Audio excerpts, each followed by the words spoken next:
Selamat malam, salam sejahtera. Terima kasih karena bersama dengan saya di Nazlin Unity Channel. Isu yang paling hangat melibatkan politik Malaysia pada hari ini ialah apabila Menteri Besar Melaka disahkan letak jawatan dan menjadi tanda tanya mengapa beliau letak jawatan. Namun, ada satu dakwaan daripada seorang adun menyatakan bahawa ini sebab dan ini faktor punca Sulaiman ataupun Menteri Besar Melaka ini letak jawatan. Sebab dan faktornya pasti mengejutkan anda semua. Sebelum kita teruskan, sila tekan butang subscribe bagi yang belum tekan butang subscribe untuk mendapatkan isu terkini dari channel ini dan membantu saya mengembangkan channel ini. Saudara-saudara sekalian, rupa-rupanya inilah punca Sulaiman, Menteri Besar Melaka, letak jawatan menurut seorang adun daripada Melaka. Sebenarnya kata beliau, Sulaiman dipaksa akur letak jawatan dan tunduk kehendak pihak tertentu. Menjadi persoalan kita malam ini ialah siapakah pihak tertentu yang mendesak beliau, memaksa beliau letak jawatan ini. Seorang wakil rakyat Perikatan Nasional PN Melaka mendakwa Datuk Seri Sulaiman Mat Ali meletak jawatan Ketua Menteri kerana terpaksa tunduk kepada kehendak pihak tertentu walaupun hakikatnya tidak mahu melepaskan jawatan berkenan, kata beliau. Ahli Dewan Undangan Negeri Adun Sungai Udang Dr. Mohamed Alif Yusuf yakin Sulaiman enggan berbuat demikian tetapi terpaksa akur kepada pihak terbabit. Sehubungan itu, beliau mendakwa kestabilan politik yang dilaungkan Barisan Nasional BN Melaka sebelum ini hanyalah mitos semata-mata, kata beliau lagi. Saudara-saudara sekalian, pertukaran Ketua Menteri selaraskan pentadbiran negeri dan parti. Ini adalah satu lagi penyebab kenapa Menteri Besar, Ketua Menteri Melaka meletakkan jawatan menurut berita harian.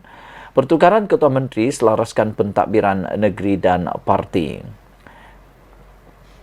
Peletakan jawatan Ketua Menteri Melaka, Datuk Seri Muhammad Sulaiman Mat Ali perlu dilihat sebagai usaha menyelaraskan kepimpinan parti atau kepimpinan negeri dengan barisan pimpinan parti. Penganalisis dan pemerhati politik berpandangan tindakan Sulaiman itu adalah sesuai dengan semangat memastikan kepimpinan parti dan negeri dapat berjalan seiring untuk kemakmuran negeri. Saudara-saudara sekalian, itulah satu pendedahan yang luar biasa yang memang kita cari-cari selama ini. Melaka mungkin akan membentuk kerajaan perpaduan, kata Ahmad Zahid Hamidi. Saudara-saudara sekalian, Datuk Seri Dr. Ahmad Zahid Hamidi memberi bayangan akan berlaku perubahan struktur pentadbiran kerajaan negeri menerusi pembentukan kerajaan perpaduan di Melaka. Timbalan Perdana Menteri yang juga Presiden UMNO itu turut mengesahkan kerajaan ketika ini menuju kepada usaha pembentukan itu.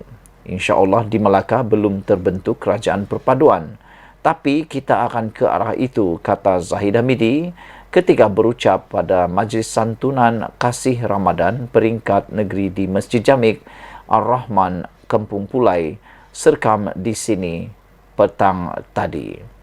Sekian dulu untuk kali ini. Jangan lupa ikuti terus ulasan selepas ini. Selamat malam, salam sejahtera. Terima kasih karena bersama dengan saya di Nazlin Unity Channel. Isu paling hangat malam ini ialah melibatkan Najib Tun Razak. Mungkinkah Najib akan dibebaskan esok? Saudara-saudara sekalian, sebelum kita teruskan ulasan kali ini, jangan lupa tekan butang subscribe bagi yang belum tekan dan tinggalkan komen anda. Mungkinkah Najib akan dibebaskan besok?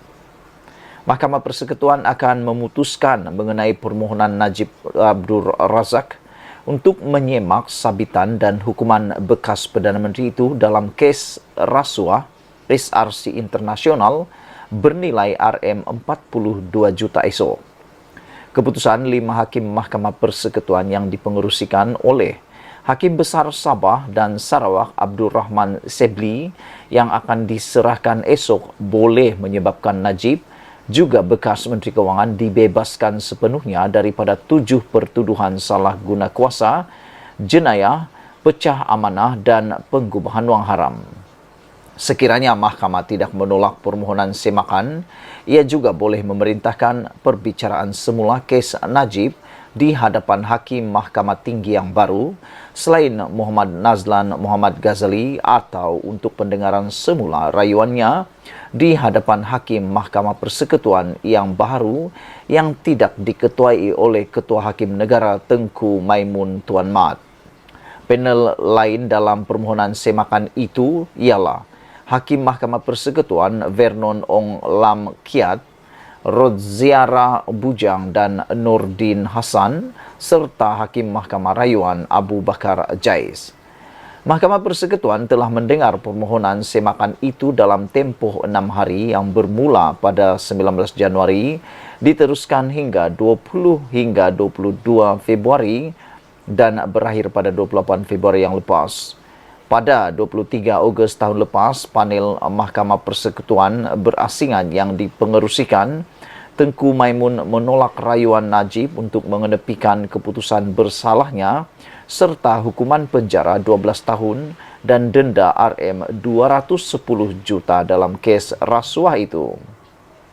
Setelah menamatkan rayuannya di hadapan Mahkamah Rayuan dan Mahkamah Persekutuan, Najib telah pergi ke panel Mahkamah Persekutuan semasa untuk mendeklar semakannya berhubung kes yang melibatkan 1 pertuduhan salah guna kuasa, 3 pertuduhan pecah amanah jenayah dan 3 penggubahan wang haram.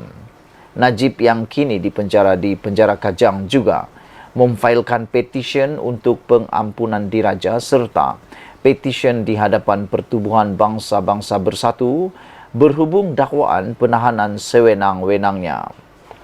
Melalui permohonan semakan sekarang, Najib berhujah bahawa Hakim Perbicaraan Muhammad Nazlan yang telah dinaikkan dari Mahkamah Tinggi ke Mahkamah Rayuan berada dalam konflik kepentingan apabila mendengar dan memutuskan kes SRC Internasional pada Julai 2020. Najib mendakwa antara lain hakim itu didakwa sedar bahawa Maybank Investment, satu entiti kumpulan Maybank, dan Bina Fikir, satu lagi entiti kumpulan Maybank, telah menasihati 1MDB dalam perkara berkaitan penubuhan SRC Internasional. Najib mendakwa konflik kepentingan itu timbul kerana peranan Nazlan sebagai peguam am Maybank sebelum ini. SRC merupakan anak syarikat 1MDB sebelum menjadi milik penuh Menteri Keuangan diperbadankan MOFINC. 1MDB juga dimiliki sepenuhnya oleh MOFINC.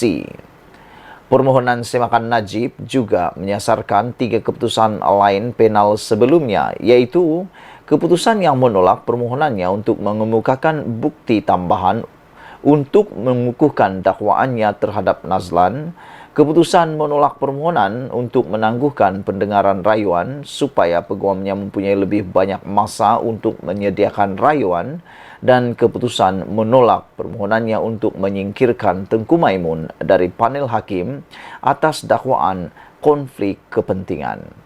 Saudara-saudara sekalian, inilah yang kita akan tunggu-tunggu esok. Adakah Najib akan dibebaskan esok? Pada pendapat saya, secara pribadi, Najib tidak akan dibebaskan daripada dakwaan tersebut. Sekian dulu untuk kali ini. Jangan lupa tinggalkan komen Anda, tekan butang subscribe. Kita jumpa lagi. Bye-bye.